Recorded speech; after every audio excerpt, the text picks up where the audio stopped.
Thank you. Thank you so much, Mr. Chairman, and your guests and witnesses. Some say that we are here today to talk about so-called book burning in K through 12 school libraries. One of our nation's most consequential books banning was done by the Supreme Court in 1963 when it officially mandated Bible reading. This book is banned from all of us. Anything that deals with federal, that's no longer can see it, can no longer read it. Matter of fact, there's some that are listening today probably think this is totally unconstitutional. I can even hold it up.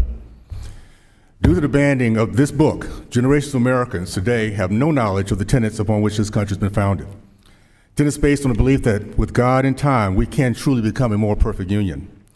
They ban the knowledge of basic truths of happiness, like the Judeo-Christian concepts of the Golden Rule, which says we should treat others the way we want to be treated, or ban the knowledge of the 10 Commandments. Among these, thou shalt not steal, thou shalt not kill, thou shalt not commit adultery, thou shalt honor thy father and thy mother.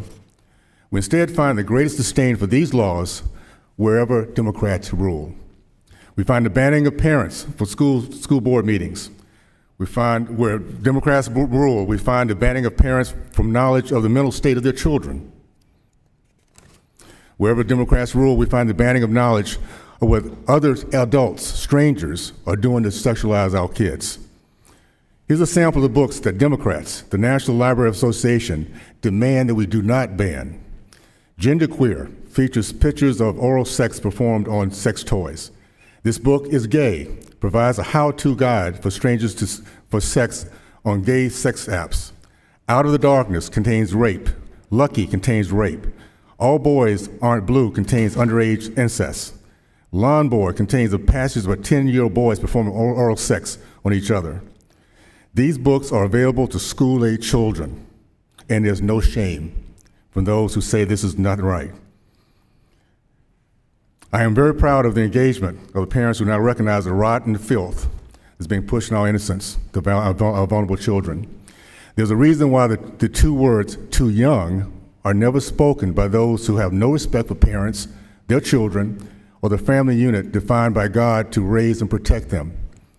Last year, Utah passed HB 374, a bill that prohibits child access to pornography in our school systems, because in Utah, we get it right. We care more about our kids and an ideology. Bills have been passed to protect children from internet pornography in schools, but students need the same protection from books. Our Republican majority this year passed H.R. 5, the Parents' Bill of Rights, that protects students and assures parents of their rights to know what books are in school libraries. Not one of my Democratic friends voted yes. Not one. Moving forward, our Republican majority will work to stop the entrapment of children in institutions who prioritize sexual indoctrination instead of reading, writing, thinking, and succeeding. Every child, regardless of city, state, zip code, should have the right for educational freedom.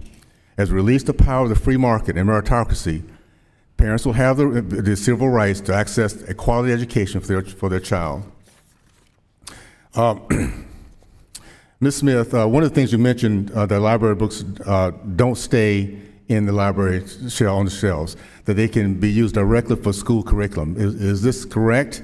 And what is the implication of how this might be used for inappropriate content? Yes, sir. Actually, my second grader last year read one of these books off the shelf, and he was very uncomfortable and actually had to leave the library and asked to go to the bathroom because he was uncomfortable. I don't think we should ever put a 7-year-old in that predicament. I think that we need to start thinking about that these books shouldn't be available to these kids in the first place. And for a 7-year-old to be bold enough to actually walk out, that we shouldn't even put our kid in that situation in the first place. Thank you. Mr. Eden, we've talked a lot about book removal. What do you know, what I'd like to know is how do these books get into schools' libraries in the first place? Yeah. They get in large part innocently enough on the behalf of school librarians who look at a list and see that certain titles are recommended as being LGBT inclusive, and so they purchase the books. They're looking at lists from organizations such as the American Library Association, which at this point is a wholly ideological organization run by a self-proclaimed Marxist who has said that school libraries need to be sites of socialist organizing. So there's an agenda in terms of what's presented to school librarians. School librarians take that agenda, possibly innocently at first, and then are surprised and defensive when they find that they're being objected to, and that's kind of how we're here today.